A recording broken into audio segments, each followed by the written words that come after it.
Welcome back to Stuff About Money. I'm Xavier Angel, certified financial planner, and I am back after a 3-month layover, or lay Layover. off, I should say, lay off. You got laid off? Actually, it wasn't even layoff. I just wasn't here. Where you My been? co-host, Erik Garcia, certified financial planner, has been recording without me, but he's been doing a great job. You've been doing a Xavier's great job. gone. If y'all haven't heard, go back and listen to the series that we just wrapped up with Dr. Matt Morris, Mm. where one of our goals is really to empower our listeners to make better financial decisions. And Matt and I talk a lot about high performers, professionals, entrepreneurs, just how to be better leaders. It's a really good series. I highly recommend you go check it out. But yeah, Xavier, it is good to have you back, man. Summertime is always a grind. Y'all have kids, y'all know what it's like. Um, And it is, and that's where I've been this summer. Between running back and forth so my son graduated with his master's of education this summer from Notre Dame. So we were up at Notre Dame. Thank you. Congratulations. And then my 14-year-old has just had me running all over All over, man. Southeast Louisiana with her schedule, so practices and strength training and all that other good stuff. So I'm back. I'm glad to be back. It's been a while. So let's do it. So Erik, Yeah. what are we talking about today? What are we talking about today? So I had an eventful summer. I dropped a kid off at college, far, far away, up in the Northeast, New Jersey, for all of our Northeast listeners. And I was thinking about it. So we decided to drive because we had a lot of stuff to bring with us. So we decided to make a trip of it. My daughter and I drove up, and then my wife flew up because she couldn't miss school for as many days. So She's my daughter a and teacher. She's a teacher, correct? Right. yeah, she's a teacher. So my daughter and I decided to make a trip out of it, right? Stop along the way and do a hike maybe. So, or ride horses out in the Appalachia, whatever. So it's a great use of ChatGPT. I don't know if you've ever done this. I put into ChatGPT, hey, driving up to New Brunswick, New Jersey, want to do a hike maybe on the Appalachian Trail. And it gave me, and I said, I want to leave Friday morning from New Orleans. I want to arrive at New Brunswick Sunday by lunchtime. Give me a recommended itinerary. So it gave me all kinds of different options, and I'll go, looked up these trails and these hikes that it was recommending. And we ended up doing 2 hikes in one day on Saturday, one in Virginia, one in West Virginia. It was a lot of fun, right? But it got me thinking about this idea that I used to talk about often, or I used to talk about a lot back in the day. And I called it backwards planning. Right? Here's the idea is you start with a destination, and I'm using the map issue or the driving analogy because I think it's easy for us to wrap our minds around. If we're driving somewhere, we put a destination in Google Maps. I want to get here, okay? And Google Maps will reroute us to get us there at the fastest time. Well, my parameters were, hey, look, we want to get to New Jersey, but we want to stop along the way and do we want to hike, okay? And I want the hikes to kind of be on the way to my destination.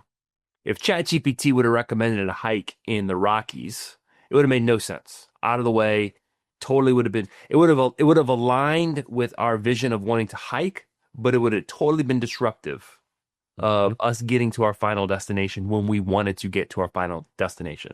So if it recommended a Colorado hike for me, I would have to adjust either how long I wanted it to take to get to my destination or my ultimate destination, right? And we couldn't change that. So the idea is we start with where we want to go, and then we map our way there, and we go along the way. And as we're presented with different options, we stop and say, hey, is this going to advance me towards my destination, or is it going to disrupt my ability to reach my destination? And so what I think I'm hearing you say is, and I'm gonna, when we had that goal, whatever that goal may be, and we talked a little bit about this off camera. We talked about the retirement, right? And a lot of people don't want to plan for retirement because it's out there, it's not tangible. But if we come up with, here's what I want life to be like at this particular date, when I turn 65, 67, 70 years old, whatever it may be, then I've got to, now that I know what that destination is, then I can plan backwards for it and figure out what are the different stages and what do I need to be doing to get to that particular point. Yeah. So we face this all the time. We'll sit down with someone who's nearing retirement, maybe in their mid 50s, maybe in their mid 60s, maybe they just retired and they've had successful careers. They made good money, right? And along the way, they never really saved towards retirement. And they get to this day or this time like, oh my gosh, I'm going to retire and I'm going to lose my income. How am I going to replace that lost income? Right. And they're faced with this sometimes impossible situation where it's going to be really hard to replace $120,000 of income if you haven't started saving.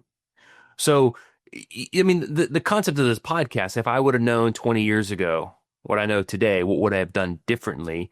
I've heard people approaching retirement say that, and sometimes it's regret and sometimes it's no, I did the best I could with what I had and this is where I'm at.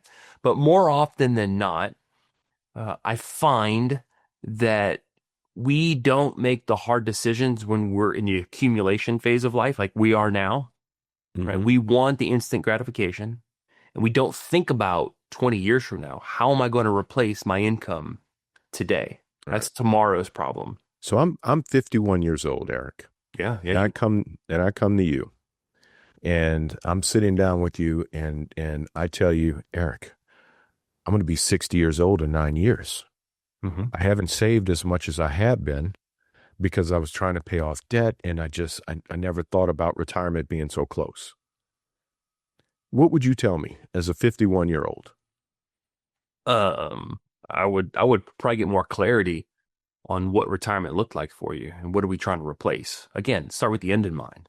Right. Like I push back sometimes on the idea of retirement, how we think about retirement, this idea of like, I'm just going to stop working.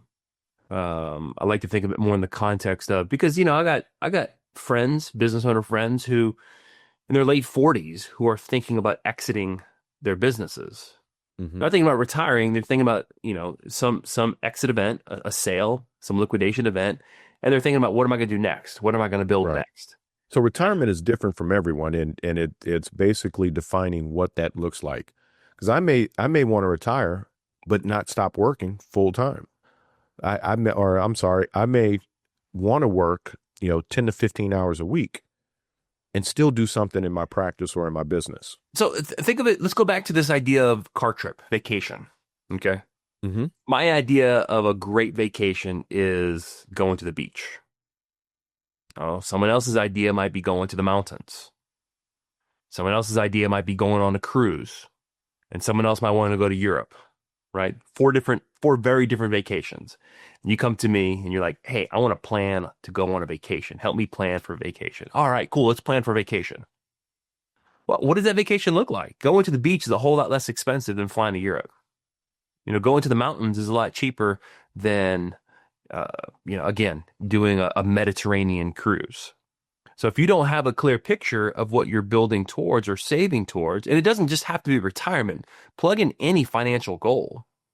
If you don't have a clear picture of where you're going to go, it's difficult to make the decision today to sacrifice today to get somewhere where you don't even know where you're going.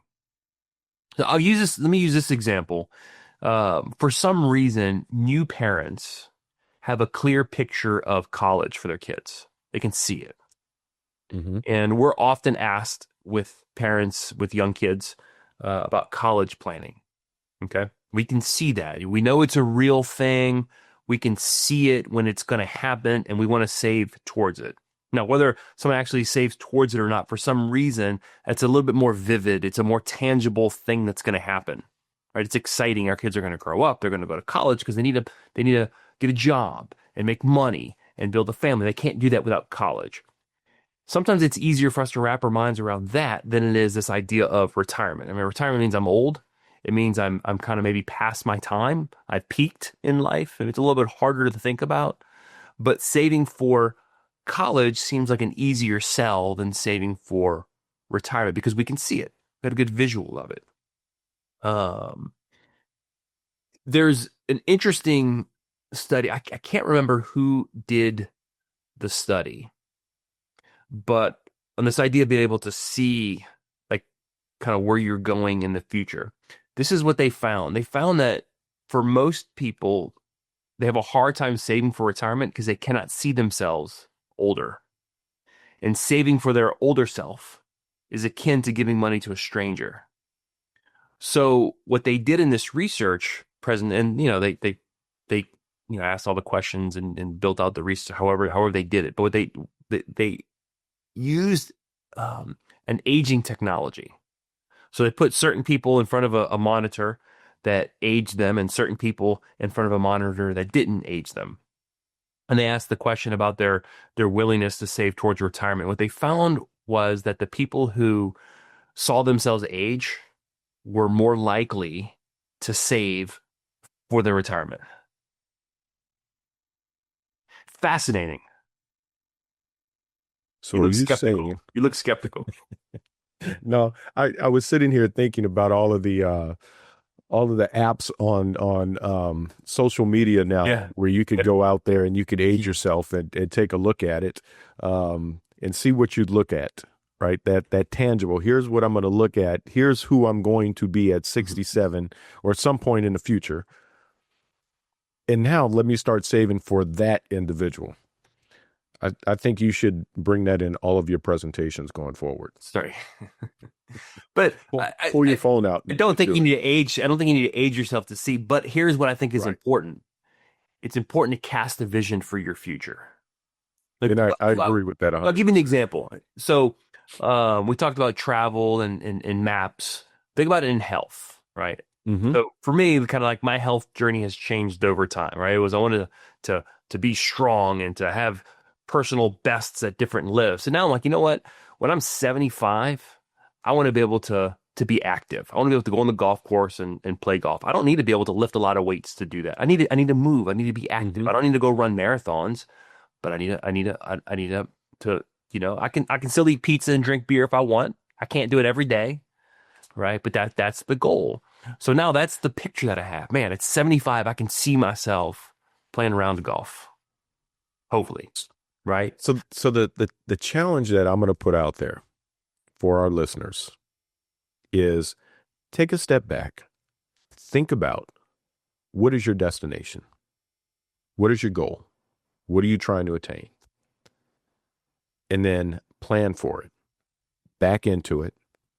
Figure out what that strategy is, what that roadmap is. Correct? Is that's where you're going with this, correct? Yeah, I would even take a step back. It's cast that vision. Think about what do I want to, what am I building towards? There's a really interesting commercial. It might have been a Super Bowl commercial a couple years ago. I don't know what it was for, okay? But I remember the commercial, and it started with this older gentleman, and he's kind of he was just trying to work out, trying to move a little bit. It was kind of like, where's this going? Then it showed him progressing, with a kettlebell and just doing like simple things. And like, where's this going? It's probably like a 70-something-year-old man, and you have no idea where this video is going. Okay. But you can see it's a time lapse over a period of weeks or months. And then it cuts to a car pulling up in the driveway and a little kid jumping out of the car, running up, and it's a grandfather. And he leans over and lifts up his grandkid and hugs his grandkid. And the whole time, presumably, he was trying to get to a point where he could be physically fit enough to pick up his grandkid.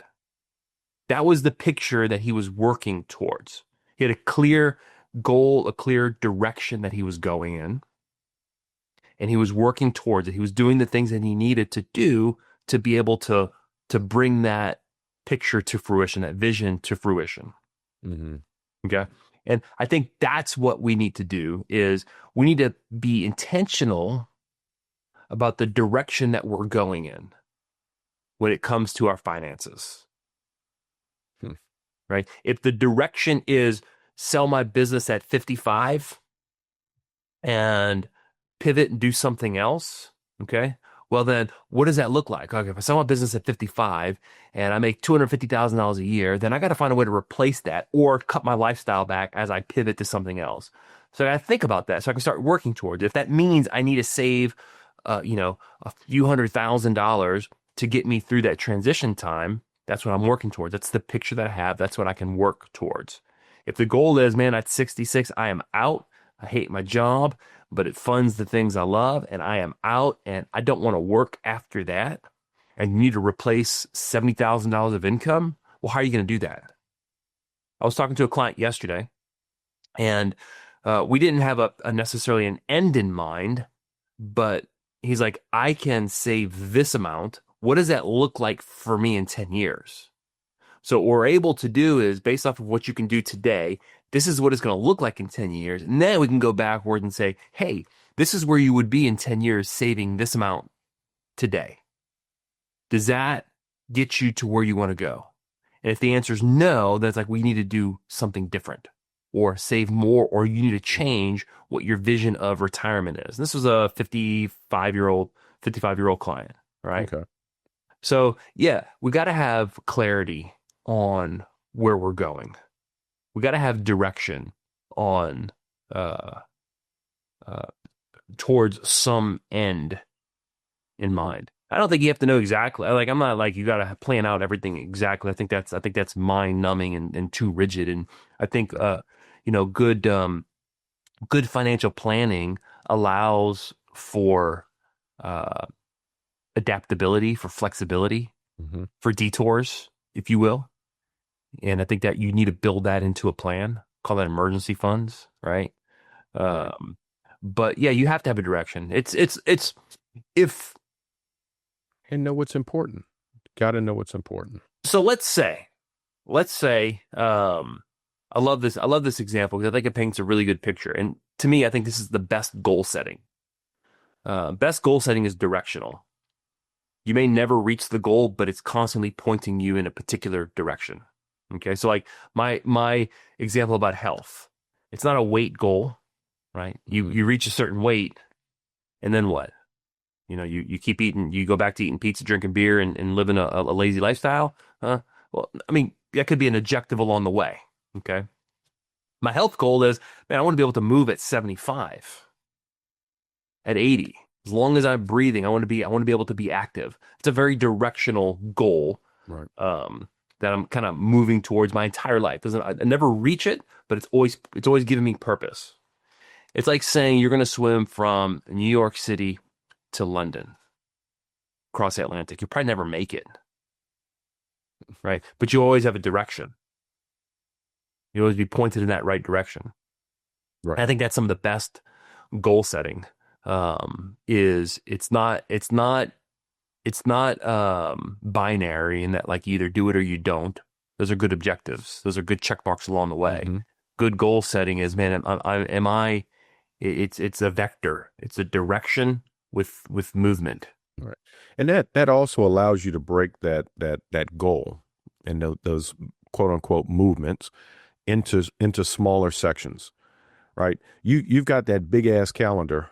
That's the name of the calendar. It's the big ass calendar. You might need to contextualize that. My wife bought one for her classroom. It's called the Big Class Calendar. It's so you're able to come in. So you had that goal. So you got a context. This is basically a year long. It's probably like looking at it right now. It's probably like 3x4 size calendar, and there's every day. Every row is a month, and every day is a column. So I can see my entire year. And what I use it for the things that like when I'm out of town, when my wife is off of school, there's certain financial things on there that I need to know certain months that certain things occur. And so those are kind of like the things that are chiseled into my calendar. And oftentimes I'm working towards them. That's how I don't use it as a daily calendar. I use it as like a more big picture. What am I working towards? Right. What are you working towards? So you know what that end point is, that destination, and these are some of the pieces that you're working towards to get to that point. That's right. Yeah. So how does that tie into you know what your destination is. Okay. Right. You know what's important to you.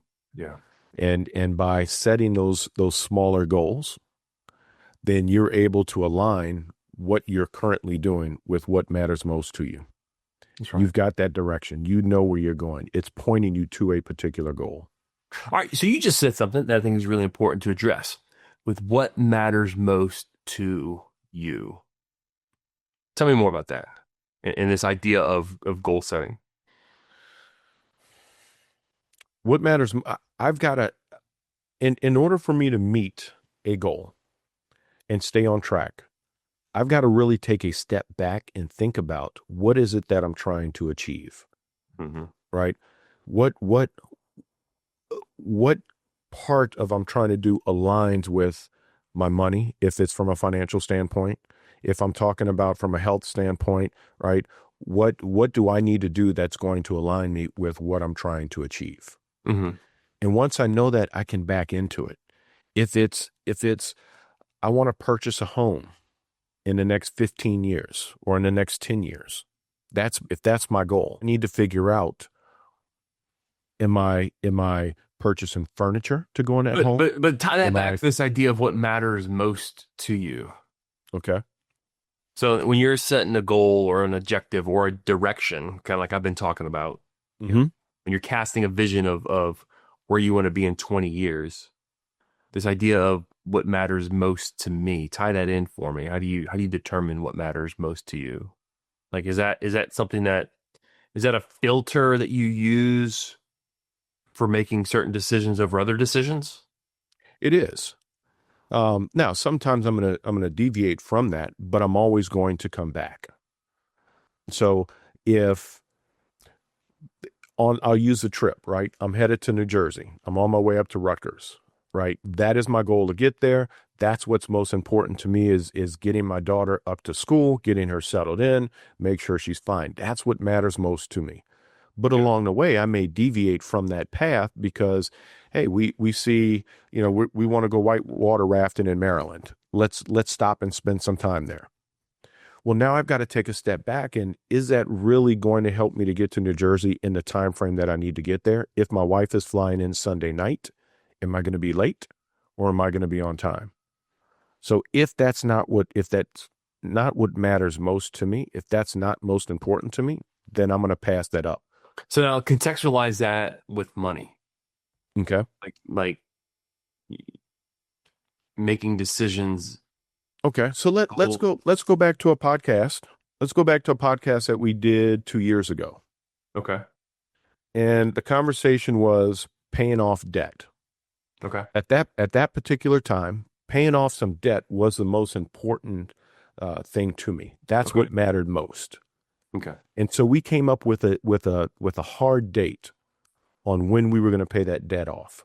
And that date was September 1st. Now this was in May when we first started talking. And so we knew that date was September 1st.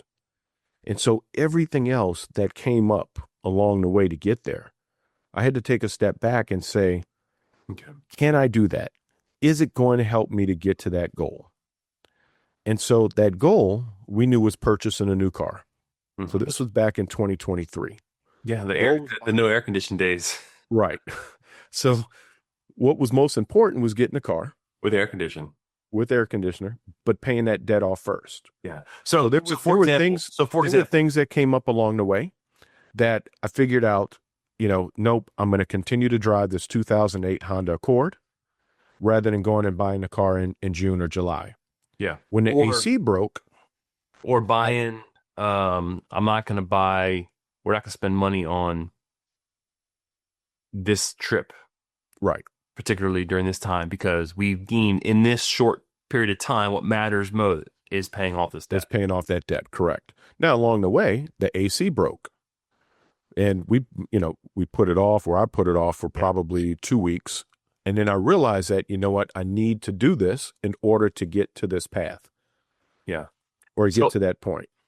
So in the context of what we're talking about, backwards plans, we cast a vision of where we want to go, where we want to be. I think it needs to be girded by this idea or supported by this idea of what's most important to us.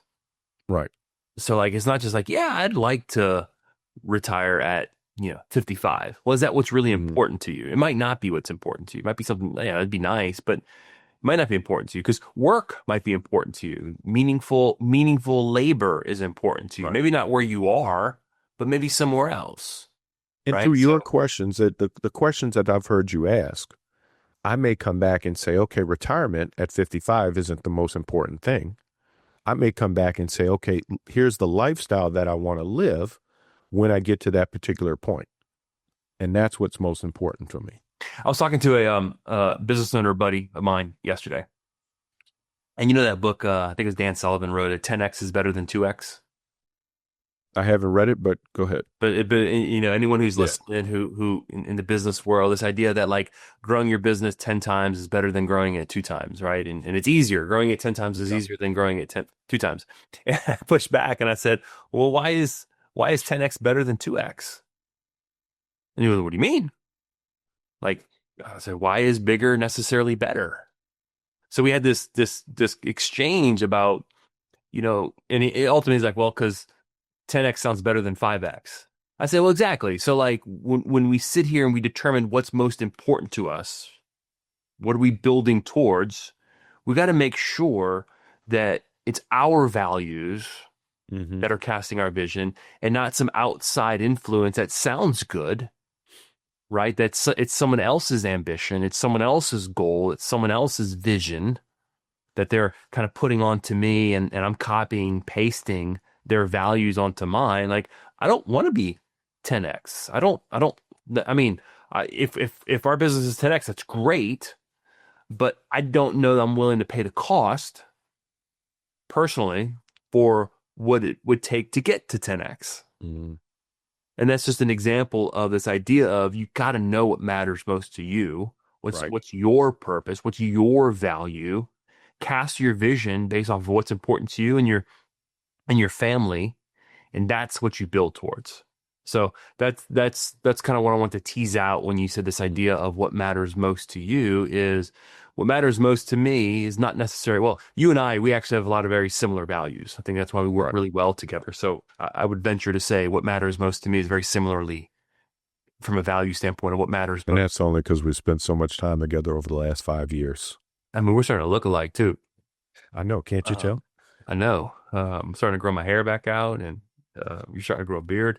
But so anyway, in this idea of backwards planning, kind of as we wrap this up, having a vision or casting a vision in mind of where you want to be in the future, supported by what's most important to you, is fundamental in any goal setting.